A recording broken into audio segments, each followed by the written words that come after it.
Good morning என்றால் இன்றைக்கு தினத்தந்தியில் தமிழ்நாடு அரசு ஒரு விளம்பரம் கொடுத்துருக்கு. அதை குறித்த விழிப்புணர்வு கொடிக்கம்பங்கள் சிலைகள் அதை வைத்திருப்பவர்கள் சென்னை உயர்நீதிமன்றத்தில் அது தொடர்புடைய வழக்கு நிலுவையில் இருப்பதில் கலந்து கொள்ள வாய்ப்பு. ஃப்ளாக்ஸ் அண்ட் ஸ்டேட்யூட்ஸ் அப்படின்றத இந்திய அரசியலமைப்பு சாசனத்தை வைத்து என் சிற்றறிவு கேட்டதை பகிர்ந்துக்கிறேன். பிள்ளை பொறுத்தவரைக்க ஆர்டிகிள் 19(1)A வந்து right to propagate opinions ideas கருத்துக்களை எடுத்துரைக்கலான்னு சொல்லுது. அதுக்குள் தான் இந்த ஃப்ளாக்ஸ் ஸ்டேட்யூட்ஸ்லாம் வருது. அது இருந்தாலும் கூட ஆர்டிகிள் 19(1)Aக்கு ஆர்டிகிள் 19(2) வந்து subject to restriction of rule of law, சட்டத்தின் ஆட்சிக்கு உட்பட்டதாக இருக்கணும் அப்படின்னு சொல்லுது. ஆர்டிகிள் 21 இதுக்குள்ளே மறைமுகமாக இருக்குது. Right to life and personal liberty, தனி மனித சுதந்திரமும். இதுக்குள்ளே இல்லை இந்திய அரசியலமைப்பு சாசனம் வெளிப்படையாக சொல்லாத ஒரு விஷயம் ஆர்டிகிள் 19(21)லையும் public health and morality, underline the word, என் சிற்றறிவிக்கெட் தான் சொல்கிறேன். இப்போ public morality and public health and morality இது ஒரு சர்வதேசிய அரசியல் அறிவியல். அந்த சர்வதேசிய அரசியல் அறிவியலின் கற்றுணர்ந்த 12 குழுக்கள் 360க்கும் மேற்பட்ட அரசியல் சாசன நிபுணர்கள் உருவாக்கின ஆன்மா இந்திய அரசியல் ஆன்மா. ஒரு அறிவுசார் நாகரிக வளர்ச்சி அடைந்தவங்க. அதனால தான் சொல்கிறேன், ஆர்டிகிள் 19(1)Aலையும் ஆர்டிகிள் 21லையும்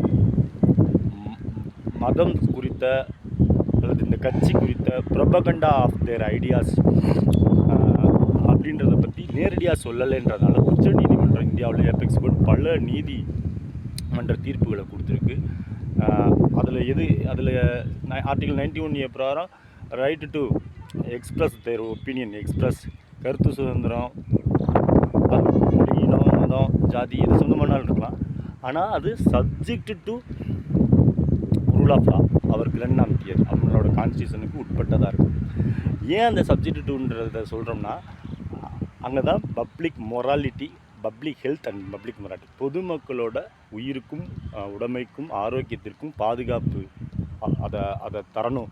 அப்படி தராத எந்த ஒரு செயலையும், அது மத செயலாக இருந்தாலும் அரசியல் கட்சி செயலாக இருந்தாலும் இந்திய அரசியலமைப்பு சாசனம் அனுமதிக்கக்கூடாது. அப்படின்றத வெளிப்படையாக இந்த public opinion, public health and மொராலிட்டியை பற்றி இந்தியா அரசியலமைப்பு சாசனம் சொல்லலை. அது நீதிமன்ற தீர்ப்புகளால் ஜுடிஷியல் ஆக்டிவிசமாக, ஜுடிஷியல் ப்ரொனவுன்ஸ்மெண்ட்ஸ் மூலமாக முன்மாதிரியான வழிகாட்டுதலாக இருக்குது. இது தொடர்புடையது. இப்போ நீங்கள் பார்த்தீங்கன்னா தெரியும், இந்தியா முழுவதுமே மாநில கட்சிகள், தேசிய கட்சிகள் எல்லாம் முக்குக்கு கொடிக்கம்பங்களும் சிலைகளையும் வச்சுருப்பாங்க. அதனால் பொதுமக்களுக்கு இடையூறாக இருக்கும். இது தொடர்புடைய வழக்கு மதுரை சென்னை உயர்நீதிமன்ற மதுரை கிளையில் நிலுவையில் இருக்குது, லிஸ்பெண்டன்ஸாக இருக்குது. அது தொடர்புடைய கட்சி கொடிகள் சிலைகளை வைத்திருப்பவர்கள் அதில் பங்கேற்கணுன்ற விழிப்புணர்வோடு பகிர்ந்துக்கிறேன். லிஸ்பெண்டன்ஸாக இருக்கிறதுனால நீதிமன்ற நிலுவையில் இருக்கிறதுனால அது குறித்த கருத்து சொல்லலாம். ஆனால் இது தொடர்புடைய இந்தியாவுக்கு வழிகாட்டக்கூடிய நீதிமன்ற தீர்ப்பாக இதில் பாலதண்டாயுதபாணி ஜே நீதியரசர், நிசாபானு ஜே நீதியரசர், ஜிஆர் சுவாமிநாதன் ஜே நீதியரசர் குழு அமர்வு உள்ளடங்கியவங்க இந்த பப்ளிக் ஹெல்த் அண்ட் மொராலிட்டிக்கு பொதுமக்களுக்கு இடையூறு விளைவிக்காதீங்க. நீங்கள் ஜாதியாக இருங்க, மதமாக இருங்க, மொழியாக இருங்க, இனமாக இருங்க, சங்கமாக இருங்க, சொசைட்டியாக இருங்க, கம்பெனியாக இருங்க, நீங்கள் சிலையோ கொடியோ வச்சுருந்தீங்கன்னா பொதுமக்களுக்கு இடையூறாக வைக்காதீங்க. உங்களோட தனியார் பிளேஸில் வழிபாட்டு தலங்களாக இருந்தால் கூட நீங்கள் தனியார் இடத்தில் வைத்துக்கொள்ளுங்கின்ற அளவுக்கு ஜிஆர் சுவாமிநாதன் நீதியரசரோட நீதிமன்ற தீர்ப்புகள் ஒரு ஜுடிஷியல் ஆக்டிவிசமாக இருக்கிறத நான் என் சிற்றறிவிக்கெட் வரையும் அகாடமிக் இன்ட்ரெஸ்ட்டாக பகிர்ந்துக்கிறேன். இப்போ இது மதுரை உயர்நீதிமன்ற அமர்வில் 3 நீதியரசர்கள் அமர்வு, லார்ஜர் பெஞ்சுன்னு சொல்லக்கூடியது கடந்த வாரம் அமர்ந்திருக்காங்க. அங்கே இந்த வழக்கு வந்திருக்கு. கொடிகளையும் சிலைகளையும் ஏற்கனவே நீதிமன்றம், சென்னை உயர்நீதிமன்றமும் உச்சநீதிமன்றமும் பொதுமக்களுக்கு இடையூறு இல்லாமல் இருக்கிறதுக்காக ஒரு ஃப்ளாக் ஃப்ரீ ஜோன், ஒரு ஸ்டேட்யூட் ஃப்ரீ ஜோன், சிலைகள் எல்லாம் ஒரு பக்கம் அவங்கவுங்க தனியார் இடத்துல வச்சுக்கோங்க. கொடிகள்லாம் வைக்கிறதுன்னு முடிவு பண்ணிட்டீங்கன்னா அந்த ஊருக்கு வெளியில் ஒரு வச்சுக்கோங்க. பொதுமக்களுக்கு இடையூறு பண்ணாதீங்கன்னு நீதிமன்ற தீர்ப்புகள் இருக்குது. இருந்தாலும் இப்போ இது குறித்து ஒரு வழிகாட்டும் நெறிமுறை, இந்தியாவுக்கு ஒரு ரிப்போர்ட்டட் ஜட்ஜ்மெண்ட்டாக கைட்லைன்ஸாக வழிகாட்டும் இதாக இந்த நீதிமன்ற தீர்ப்பு அமையும்னு நான் நம்புகிறேன். அதனால் இது தொடர்புடைய கொடிகள் சிலைகள் வைத்திருப்பவர்கள் அவங்க எந்த கம்யூனிட்டியாக இருக்கலாம், மொழி இனம் சங்கங்கள் எல்லாருமே ஒரு கொடி சிலை வச்சுருப்பாங்க. அவர்களோட கருத்துக்களை நீதிமன்றத்தில் சத்தியப்பிரமாண வாக்கு மூலமாக தெரிவிக்கலாம்னு இன்று தமிழ்நாடு அரசு வெளியிட்டிருக்கு. இப்போ வாங்க, ஆர்டிகிள் 19(1)A சொன்னேன், கருத்து சுதந்திரம். ஆர்டிகிள் 21 சொன்னேன், பர்சனல் லிபர்ட்டி, தனிமனித சுதந்திரம். Article 19(1)(2) subject to restriction, rule of law, ரெண்டாம் நீதி லாக்கு உள்ளடங்கியதாக அது இருக்கணும்னு.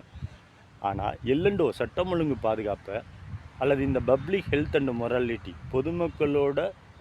பொதுமக்களுக்கு இடையூறு இல்லாத ஒரு செயல், அதை பாதுகாக்கிறது ஸ்டேட் லிஸ்ட்டில் இருக்குது, மாநில பட்டியலில் இருக்குது.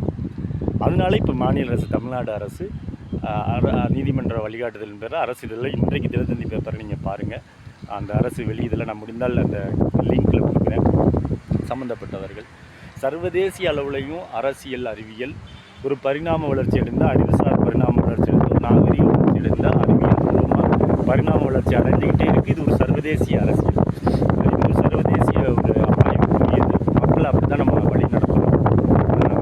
கன்னடங்களில் கட்சி கொடிகளை வைக்கிறதோ, கன்னடங்களில் சிலைகளை வைக்கிறதோ, அதனால் பொதுமக்களுக்கு இடையூறு வைக்கிறதையோ எந்த அறிவுசார் சமூகம் ஏற்றுக்கொள்ளாது.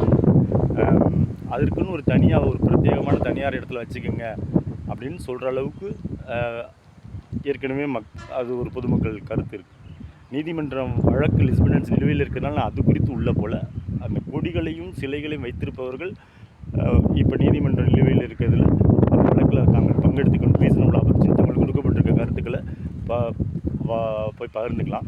அந்த விழிப்புணர்வு இன்றைக்கி தினத்தந்தி பேப்பரில் தமிழ்நாடு அரசு வெளியிட்டிருக்கு. இது லீகல் ரிசர்ச் மெத்தடாலஜியாக தான் நான் பகிர்ந்துக்கிறேன். நானி பல்கிவாலாவை என்னோடய குருநாதராக நான் ஏற்றுக்கிட்டதுனால விழிப்புணர்வு தான்.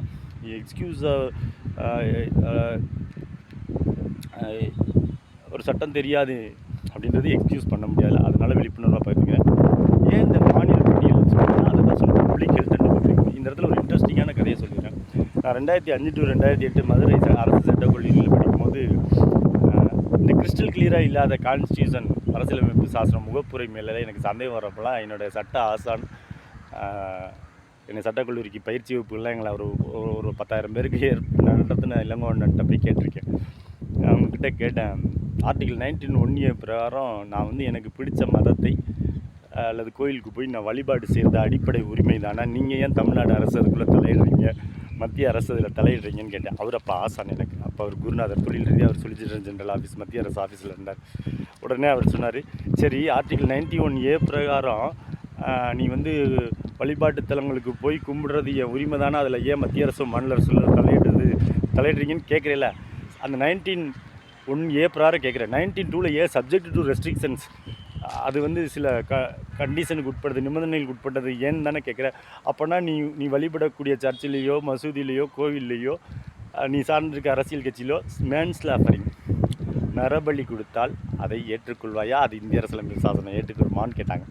இதுதான் இந்த விழிப்புணர்வில் நான் இன்ட்ரெஸ்டிங்கான விஷயமாக என்னோடய சட்ட ஆசான் இளங்கோவன் நான் சொன்னதை தான் சொல்கிறேன். ஏன்னா மேன்ஸ்லாஃபர் நரபலின்றது வந்து ஏன் தடுக்கப்பட்டிருக்கு, அது பப்ளிக் ஹெல்த் அண்ட் மொராலிட்டிக்கு எதிரானதுனால. ஒரு காலத்தில் அது எல்லா மதங்களும் கட்சிகளும் அரசியல் குழுக்களுமே அதை கடைபிடிச்சிச்சு. அறிவியல் சார்ந்த சர்வதேசிய அரசியல் அறிவியல் பரிணாம வளர்ச்சி அடைந்து போய்கிட்டே இருக்கணும். பொதுமக்கள் அதை நோக்கி நம்ம கொண்டு போகணும்.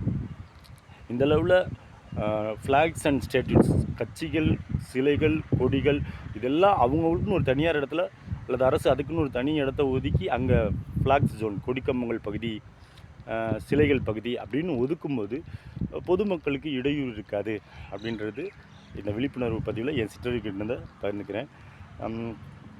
இது குறித்து மதுரை உயர் நீதிமன்றம் பொறுத்தவரையும் நீதியரசர் தண்டாயுத பாணிஜே, நிசா பாணிஜே, ஜிஆர் சுவாமிநாதன் ஜே அடங்கிய அமர்வு, இவங்கெல்லாம் முன்மாதிரியான தீர்ப்புகளை கொடுத்துருக்காங்க.